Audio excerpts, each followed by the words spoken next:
यानी अली असगर की शहादत के बारे में।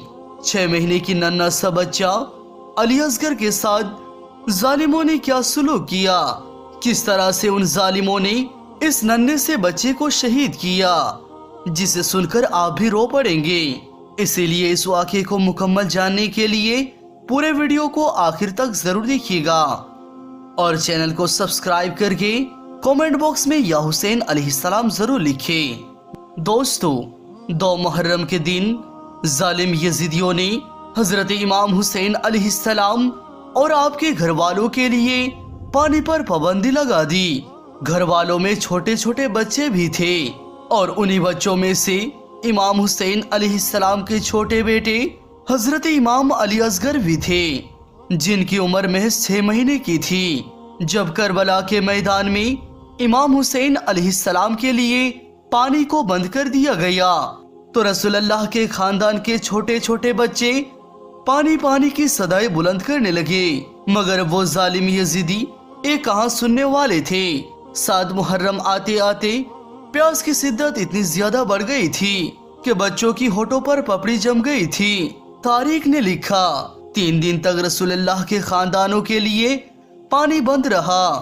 बस फिर जब करबला के मैदान में 10 मुहर्रम में हर एक शहीद शहादत का जाम पीता गया तो आखिरकार इमाम हुसैन अलैहिस्सलाम तन्हा रह गए।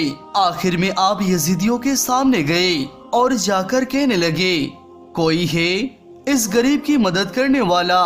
इतना सुनना था कि आसमान हिल गया, जमीन तड़प उठी, फरिश्ते आ गए। जिन्नात कहने लगे, ए हुसैन इब्ने अली, अब हमें हुक्म करे। इस पर इमाम हुसैन अलैहिस्सलाम ने फरमाया, ए जिन्नातो, ए सदा सिर्फ इंसानों के लिए है। लेकिन अफसोस, करबला के मैदान में करबला में मौजूद तमाम इंसान रसूलुल्लाह के नवासे के गुर्बत पर हंसने लगे। इतने में खेमे में एक नन्हा सा बच्चा अपने आप को झूले से गिरा देता है। ए देखकर बीबी रुबाब ने इमाम हुसैन अलैहिस्सलाम को बुलाया और दस्ते अदब को जोड़कर अर्ज करने लगी, ए नवासाए रसूल, जैसे ही आपने कहा कि है कोई इस गरीब की मदद करने वाला, बस इतना सुनना था। आपका ये शहजादा अली असगर झूले में उछलने लगा और फिर अपने आप को झूले से गिरा दिया। दोस्तों, आप जरा गौर करें कि 6 महीने का बच्चा होता ही कितना बड़ा है। 6 महीने का बच्चा तो अपनी जगह से हिल भी नहीं पाता है। तो फिर आखिर ऐसा क्या हुआ कि नन्हे अली असगर ने अपने आप को झूले से गिरा दिया? दोस्तों, इसकी एक ही वजह है कि जब एक मछली को पानी से बाहर निकल दिया जाता है तो वो प्यास की शिद्दत से तड़प उठती है और फिर इसी तड़प की वजह से वो उछलने लग जाती है। कुछ ऐसे ही हालत उस वक्त अली असगर की हुई होगी। प्यास की शिद्दत इतनी बढ़ गई थी कि अली असगर प्यास की शिद्दत में उछल मारने लगे और शायद इसी वजह से अली असगर झूले से गिर गए। अली असगर की ये हालत देखकर इमाम हुसैन अलैहिस्सलाम तड़प उठे। आप अलैहिस्सलाम ने नन्हे अली असगर का सर मुबारक चूमा और फिर फरमाया, ए बीबी रुबाब, मैं अली असगर को पानी पिलाकर आता हूँ। उसके बाद रसूलुल्लाह का नवासा हुसैन इब्ने अली अपने 6 महीने का बेटा अली असगर को अपने गोद में उठाया और फिर करबला की मैदान में जालिमों के सामने ले जाकर फरमाने लगे, ए जालिमों, तुम्हारी जंग अगर है तो रसूलुल्लाह की इस नवासे से है। इस मासूम बच्चे ने तुम्हारा क्या बिगाड़ा है? ए लोगों, 3 दिन हो गई है, इस मासूम बच्चे ने पानी की एक कतरा तक नहीं पिया है। प्यास की वजह से इसकी माँ का दूध भी खुश्क हो गया है। ए लोगों, कम से कम इस नन्हे से बच्चे को तो पानी पिला दो। इस पर जालिमों की तरफ से कोई जवाब नहीं आया। तो फिर इमाम हुसैन अलैहिस्सलाम कहने लगे, ए लोगों, अगर तुम्हें ये लगता है इस नन्हे से बच्चे की पानी मैं पी लूंगा तो मैं इस मासूम बच्चे को यहाँ तन्हा लेटा कर यहाँ से चला जाता हूँ। तुम में से जिसको भी इसको पानी पिलाना हो वो आकर इसे पानी पिला दे। इतना कहने के बाद इमाम हुसैन अलैहिस्सलाम ने नन्हे अली असगर को वहीं करबला के गर्म जमीन पर तन्हा लेटा दिया और पलटने लगे। मगर करबला की गर्म जमीन को छूते ही मासूम अली असगर तड़प उठे। ये देखकर इमाम हुसैन अलैहिस्सलाम ने फौरन ही अली असगर को वापस अपने आगोश में ले लिया। तो आपने अली असगर की पीठों में कुछ नमी महसूस की। ऐसा इसलिए हुआ कि करबला की जमीन रेगिस्तान थी और गर्मी और तपिश की वजह से वो इतनी ज्यादा गर्म हो चुकी थी कि मुअर्रिखीन ने तो इतना तक लिखा है कि करबला की मिट्टी उस वक्त इतनी ज्यादा गर्म हो चुकी थी कि अगर उसमें कोई एक दाना भी डाल देता तो वो भी भुनकर जल जाता। फिर जैसे ही इमाम हुसैन अलैहिस्सलाम ने नन्हे अली असगर को अपने आगोश में लिया तो आपने अली असगर की पीठ में कुछ नमी सा महसूस की। जब आपने अली असगर की पीठ को देखा तो उस पर छाले पड़ गए थे। जरा सोचिए, प्यारे नबी की औलादों के साथ कितना जुल्म किया होगा। उसके बाद फौजी यजीद से आवाज आई, ए हुसैन, पानी तुम खुद पीना चाहते हो और नाम इस बच्चे का लेते हो। अगर ये बच्चा खुद पानी मांगेगा तो हम इसे पानी जरूर पिलाएंगे। ये सुनते ही इमाम हुसैन अलैहिस्सलाम ने नन्ही सी अली असगर को बुलंद किया और फरमाने लगे, ए मेरे बेटे असगर, मांग, अपने नाना की उम्मत से पानी मांग। बस इमाम हुसैन अलैहिस्सलाम का इतना कहना था।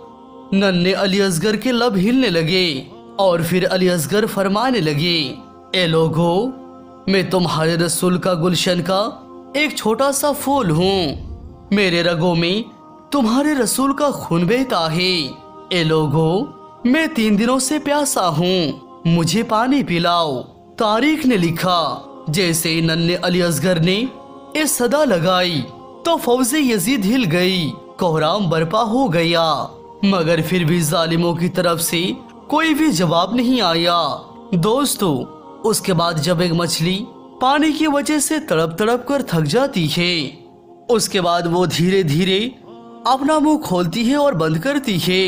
कुछ ऐसे ही हालत यहाँ पर नन्ही अली असगर की हो गई थी।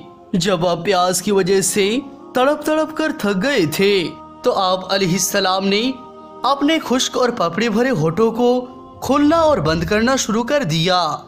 ये देखकर जालिमों में से कुछ लोग मुंह फेर कर रोने लगे।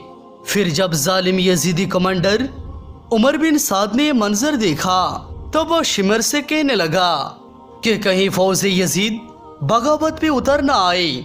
बस इतना सुनना था कि यजीद ने अपने सबसे बड़े तीरंदाज, जिसका नाम हुरमिला था, उसने उसको अपने पास बुलाया और नन्ही सी अली असगर को शहीद करने का हुक्म दे दिया। फिर उस जालिम हुरमिला ने अली असगर का निशाना लिया और तीर चला दी। ये वो जहरीला तीर था जिससे हाथियों को मारा जाता था। जरा सोचिए, कहाँ हाथी और कहाँ नन्हा सा अली असगर का जिस्म। जालिम हुरमिला ने अली असगर का निशाना लिया और तीर चला दिया। उस तीर के 3 नोकें थी। एक नोक अली असगर की कमर में लगी, दूसरे नोक बाजू में लगी और तीसरे नोक सीधे अली असगर की गले में जा लगी। वो तीर इतना ज्यादा वजनी था कि वो तीर नन्हे अली असगर का जिस्म चीरता हुआ इमाम हुसैन अलैहिस्सलाम की बाजू में आकर चुभ गया। तारीख ने लिखा कि नन्हे अली असगर के खून इमाम हुसैन अलैहिस्सलाम के हाथों में आ गिरा।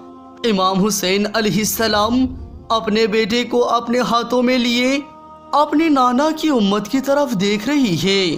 फिर चाहा अली असगर की खून मुबारक को जमीन की हवाले कर दे, मगर जमीन चीख उठी, मौला, अगर इस खून को मेरे ऊपर गिरा दिया गया तो मैं रोज़े महशर तक कभी अनाज नहीं उगा पाऊंगा। तब इमाम हुसैन अलैहिस्सलाम ने चाहा कि अली असगर की खून मुबारक को आसमान की हवाले कर दे। तो इतने में आसमान से आवाज आई, मौला, अगर इस खून को हमारी तरफ फेंका गया तो हम रोज़े महशर तक बारिश नहीं बरसा पाएंगे। उसके बाद इमाम हुसैन अलैहिस्सलाम ने खून अली असगर को अपने चेहरे पर मला। फिर उन जालिमों की तरफ देखकर कहने लगे, ए लोगो, रोज़े महशर तक मैं अली असगर की खून को अपने चेहरे पर लगाए रखूंगा और अल्लाह ताला के सामने सवाल करूंगा कि मेरे नन्हे अली असगर का जुर्म क्या था उसके बाद इमाम हुसैन अलैहिस्सलाम ने नन्हे अली असगर के जिस्म मुबारक बाजू में छुपाए हुए खेमे में आई तो बीबी रुबाब रोकर पूछा, मौला क्या मेरे बच्चे ने पानी पिया? इतने में इमाम हुसैन अलैहिस्सलाम ने अली असगर को अपने बाहों से हटाया। ए देखकर बीबी रुबाब चीख कर कहने लगी, ए मौला, जिसने आपके इस मासूम बच्चे को मारा है क्या उसके कोई औलाद नहीं है? तो इस पर हजरत इमाम हुसैन अलैहिस्सलाम ने फरमाया, ए रुबाब सब्र करो, अल्लाह की मर्जी यही है कि हम हर जुल्म को सहकर इस्लाम के लिए सब्र करें। आओ अली असगर की कब्र को बना दे हैं। उसके बाद हजरत इमाम हुसैन अलैहिस्सलाम और बीबी रुबाब खेमे के पीछे एक जगह जुल्फिकार से गड्ढा खोदते हैं और फिर उसी करबला की जमीन मिट्टी में अली असगर को दफन कर देते हैं। बस फिर आखिर में जैसे ही इमाम हुसैन अलैहिस्सलाम की शहादत हुई तो फिर बीवियों की खेमे जलाए गए, औलाद रसूल को लूटा गया और सरों को काटा गया। उसके बाद उमर बिन साद ने कहा, देखो यहाँ पर तो कोई सर रह नहीं गया है। तो इतने में से किसी एक जालिम की आवाज आई, एक सर रह गया है। तो शिमर ने पूछा, कौन सा सर रह गया है?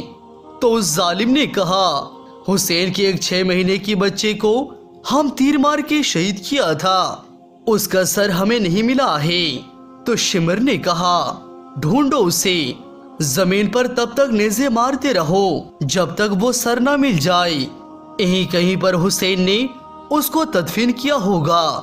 बस फिर क्या था, करबला की जमीन मिट्टी पर फौज यजीद नेज़े मारने लगी।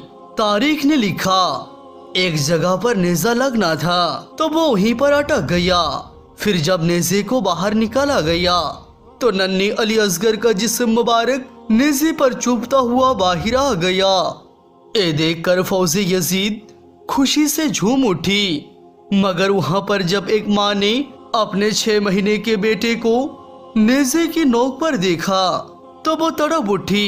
फिर उसने मदीना शरीफ की तरफ मुंह करके कहा, या रसूल अल्लाह, देखिए आपके उम्मत ने आपकी औलादों के साथ क्या जुल्म किया है। अल्लाहु अकबर।